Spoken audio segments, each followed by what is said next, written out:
Ninth question. The ratio of boys and girls in a college is 5:3. When 50 girls join the college and 50 boys leave the college, the ratio becomes 9:7. Find the number of boys in the college. इस question में हमें number of boys निकालने हैं before the increment. Increment से पहले के number of boys हमें find out करने हैं. क्वेश्चन एक बार चेकआउट कर लेते हैं. 5:3 है. 50 बॉयज़ लीव हो रहे हैं एंड 50 गर्ल्स ज्वाइन हो रही है. देन उनका रेशियो आ गया 9:7.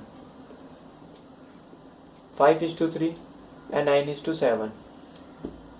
ये रेशियो हमारा बिफोर इंक्रीमेंट का है और ये रेशियो हमारा आफ्टर इंक्रीमेंट का है. अगर हम रेशियो को देखें तो क्वेश्चन देखते हैं. पहले क्वेश्चन कह रहा है कि 50 बॉयज लीव हो रहे हैं, जबकि रेशियो क्या हो रहा है, बढ़ रहा है यहाँ पे. एंड इसका रिलेशन क्या होता है कि अगर नंबर ऑफ बॉयज बढ़ रहे हैं तो नंबर ऑफ रेशियो भी बढ़ेगा. अगर नंबर ऑफ गर्ल्स डिक्रीज हो रहा है तो नंबर ऑफ रेशियो भी डिक्रीज होगा. अगर यहाँ पे नंबर ऑफ बॉयज लीव हो रहे हैं तो यहाँ पर भी रेशियो कम होगा. एंड यहाँ पर अगर गर्ल्स बढ़ रही हैं, गर्ल्स ज्वाइन हो रही थी 50 एंड यहाँ पर रेशियो क्या हो रहा है, इंक्रीज हो रहा है. तो ये रेशियो तो हम कह सकते हैं कि एक्यूरेट है, बट ये जो रेशियो दे रखा है बॉयज़ का वो एक्यूरेट नहीं है, क्योंकि यहाँ पर रेशियो इंक्रीज कर रखा है, जबकि यहाँ पर रेशियो डिक्रीज होना चाहिए, क्योंकि जो 50 बॉयज़ हैं वो लीव हो रहे हैं, ज्वाइन नहीं हो रहे, लीव हो रहे हैं. तो अगर 50 बॉयज़ लीव होंगे तो उसका रेशियो भी लीव होगा, क्योंकि उसका रेशियो भी कम होगा पहले के अकॉर्डिंग. तो अगर हम यहाँ पर 2 से इंटू कर दें, 2 × 5 = 3 × 2. इसको मैं करेक्ट करके लिख देता हूँ, 1 मिनट.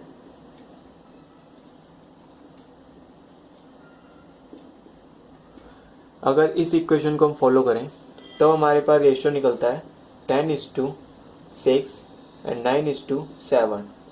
अब हम इस रेशियो को देखें क्वेश्चन के अकॉर्डिंग तो 50 बॉयज़ लीव हो रहे थे तो रेशियो कम हो रहा है एंड 50 गर्ल्स ज्वाइन हो रही थी तो रेशियो बढ़ रहा है.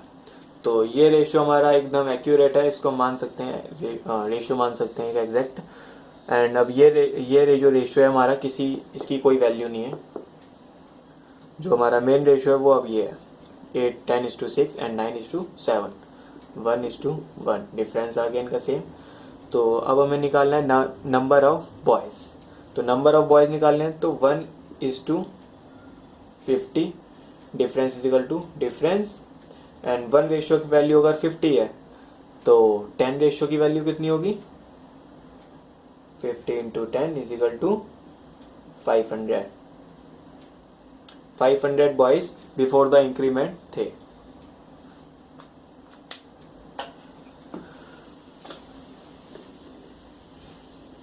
सो गाइज इन टाइप के क्वेश्चंस में हमें सिर्फ ये देखना होता है कि क्वेश्चन में जो रेशियोज हमें प्रोवाइड कर रखे हैं वो क्वेश्चन के अकॉर्डिंग एक्यूरेट हैं या नहीं है. अगर एक्यूरेट नहीं है तो हमें उनको एक्यूरेट करना पड़ता है, उनमें मल्टीप्लाई, कुछ डिजिट्स मल्टीप्लाई करके या कुछ मेथड्स अप्लाई करके.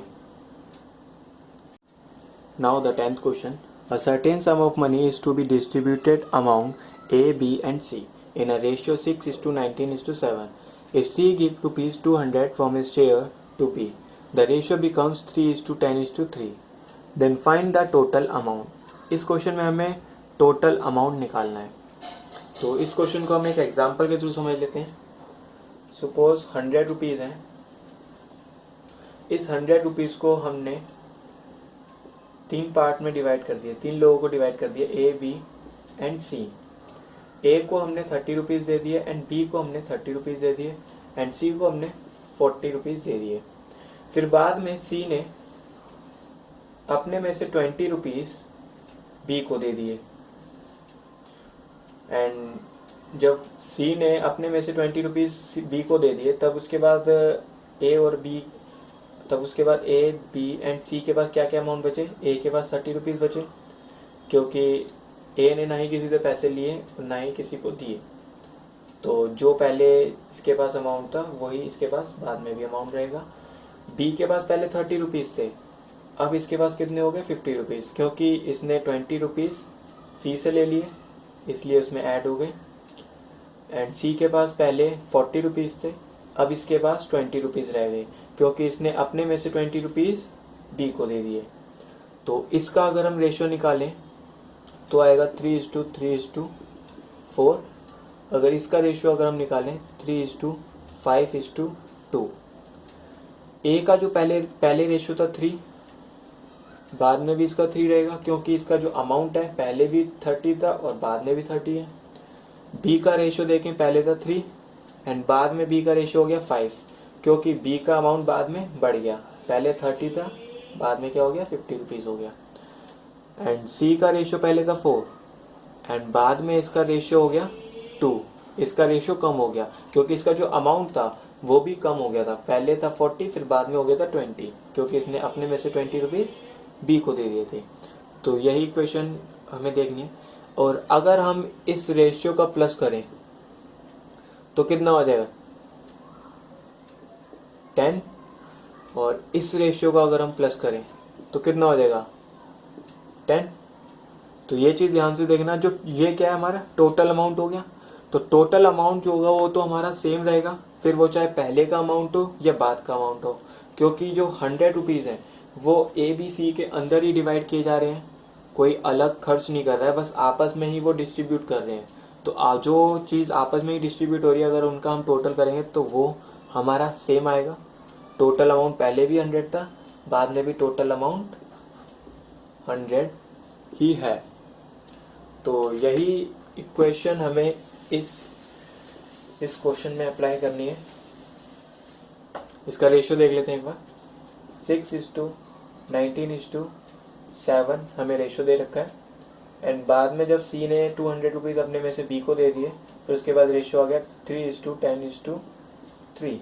अगर हम एग्जाम्पल के अकॉर्डिंग इसको देखें तो ए का अमाउंट क्या होना चाहिए था, सेम था, जो पहले ए के पास अमाउंट था वही ए का बाद में भी अमाउंट रहा था, तो रेशियो क्या होना चाहिए, सेम होना चाहिए, जबकि यहाँ पर रेशियो क्या है, डिफरेंट है।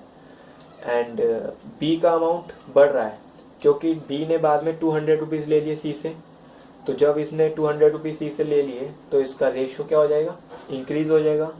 एंड सी का अमाउंट बाद में कम हो गया क्योंकि इसने अपने में से 200 रुपीज़ सी को दिए, तो इसका अमाउंट जाहिर सी बात है कम हो गया। तो अगर अमाउंट इसका कम हो रहा है तो रेशियो भी इसका कम होगा। एंड तो ये इक्वेशन अगर हम देखें तो ये इक्वेशन गलत है क्योंकि इसका ए का जो रेशियो है वो डिफरेंट दे रखा है एंड जो बी का रेशियो है वो भी इसमें सेम नहीं दे रखा है इस क्वेश्चन के अकॉर्डिंग, जबकि इसका रेशियो बी का रेशियो इंक्रीज होना चाहिए था, इसमें डिक्रीज हो रहा है, तो ये इक्वेशन गलत है। तो इसको हम करेक्ट करते हैं। अगर हम यहाँ पे इसको 2 से इंटू कर दें, नीचे वाले रेशियो में हम 2 से इंटू कर दें, 3:10:3 में अगर हम 2 का मल्टीप्लाई कर दें तब हमारा रेशियो क्या आएगा, 6:19:7।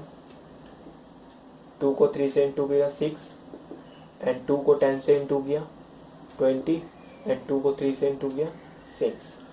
अब अगर हम इस रेशियो को देखें तो ए का अमाउंट क्या था, सेम था, तो रेशियो भी इसका सेम हो गया।